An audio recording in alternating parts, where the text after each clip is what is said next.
Hey everyone, so I'm just back with another video today. The premise of this video is actually really pretty simple, and because I just took some time to to teach my Lilah and my Dine Holy Bolt, taught it to both of them, I wanted to make a quick video comparing the effectiveness of time stop versus non-time stop spells in either grinding Lilah's chapter 4 story stage. And so essentially I just took recordings of a run of farming the Lilah chapter 4 story stage using each of those spells, and I'll have those recordings played later on in the video. But if you just wanted to, like, the too long didn't watch type, you just want to get that summary. Basically, Holy Bolt is better, but only by about 8 seconds, and you do have to teach it to both Lilah and Dine, or you could even run both Lilah and Zekas for this stage. Doesn't really matter. You just need two casters who both know the spell on auto, and that's just because if you only use one caster specifically for Lilah's stage, it's like barely faster at all than using Shining Zoc, and you'd think, okay, well, that's still better, right? But it's actually not, and that's because the Archdemon and other mobs do this as well, but the Archdemon actually is able to cast Dark Matter, for all those who don't know, which is a tier 2 spell that stops time. And so the reason why it's actually even longer sometimes, using only one caster with Holy Bolt, is because the Archdemon does manage to get Dark Matter out fairly frequently if you use Holy Bolt, since if you're not using a time stop spell, this gives the Archdemon the opportunity to counter and use that Dark Matter spell. So yeah, basically that's why it's really important that both your casters are using Holy Bolt if you want to farm the stage as fast as possible. So you can basically kill the Archdemon fast enough before he can get a Dark Matter cast off. And so yeah, it is pretty expensive blue orb wise to teach two casters Holy Bolt, especially if you don't have the Trials of Mana arc at max. Is it worth it? I say yes, it is worth it, because when it's all said and done, it is like about an 8-second reduction in clear time per run, assuming that the Archdemon doesn't get his Dark Matter cast off of you, which it becomes a lot less likely that he will once you're running two casters with it. So quickly, just before I show both runs of using Shining Zoc versus Holy Bolt on dual casters to clear the stage, I just wanted to show the builds very quickly here. So for Lilah, basically this is the build I'm running. It's pretty simple, but just wanted to show it just in case anyone needed to see. So she's not using any spell besides Holy Bolt. That's the most important part, so she doesn't waste time casting anything else. And then just these passives, all the magic up, crit ones if you can, we'll speed it up a little bit, and then yeah, magic aura, high level magic chant, all the basic stuff for casters. And then quickly to show the Dine build as well. Where is Dine? There he is. So yeah, here's Dine. His build, it doesn't really matter if you keep Crimson Flare and Meteor Rain or whatever slotted, because he's never going to cast them anyway, since basically you just need to make sure that the only light spell that he knows is Holy Bolt, and then you're fine. So yeah, those are the builds for what you need to farm Lilah's chapter 4 story. And just to clarify what stage I'm talking about, it's this stage right here. And yeah, that's pretty much it. So now I'm just going to show the clips of each so you can see for proof.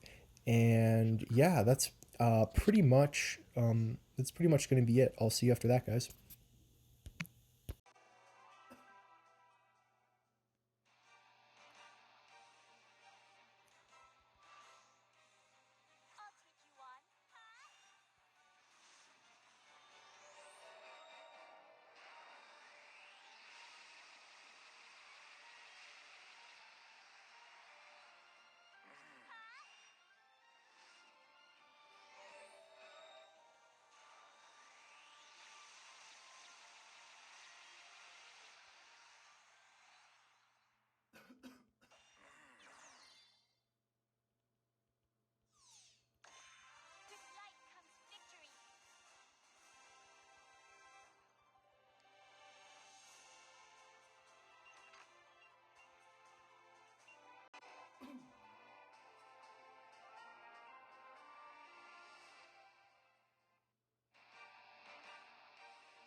All right, everyone. So that pretty much wraps it up for this video. A few things to say in conclusion is, um, in the ideal situation, if we really wanted to test both of these farming methods against each other for either grinding Lilah's story stage, what we would do is we would just run, because the main factor that really sets them apart is whether the archdemon can get a cast of dark matter off or not.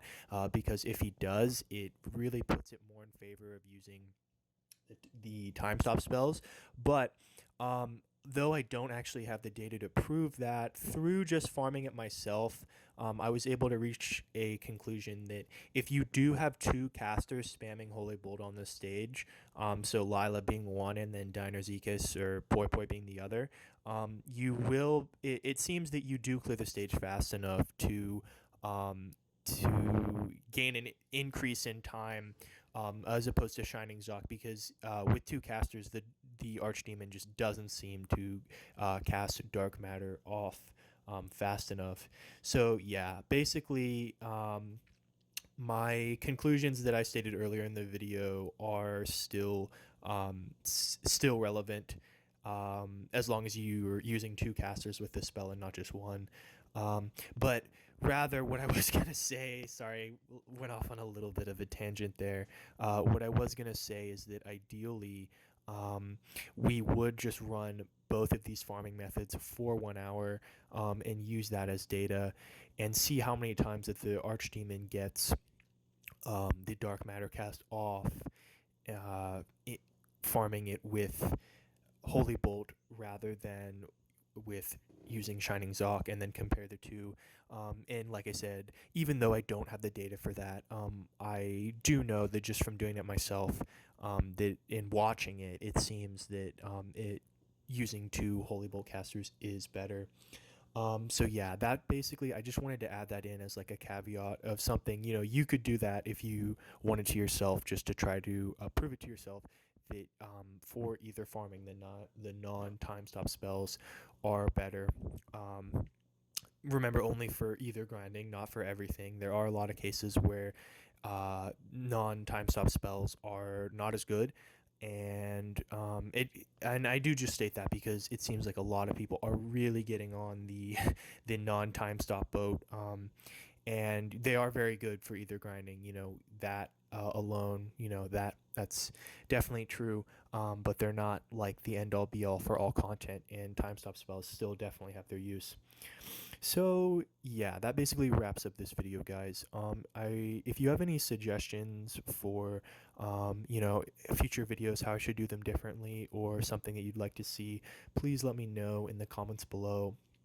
Um, and yeah, guys, that's pretty much it. I hope you have a great holiday season, and I will be making some more videos soon. So if you're interested in that, stay tuned. I'm gonna be putting out some more basic ones, just on like some tips for beginners in the game, and eventually I'll get to some more advanced content, or videos centered around more advanced content. Like this one kind of was, because once you get to this point in either grinding, you're a decent way through the game.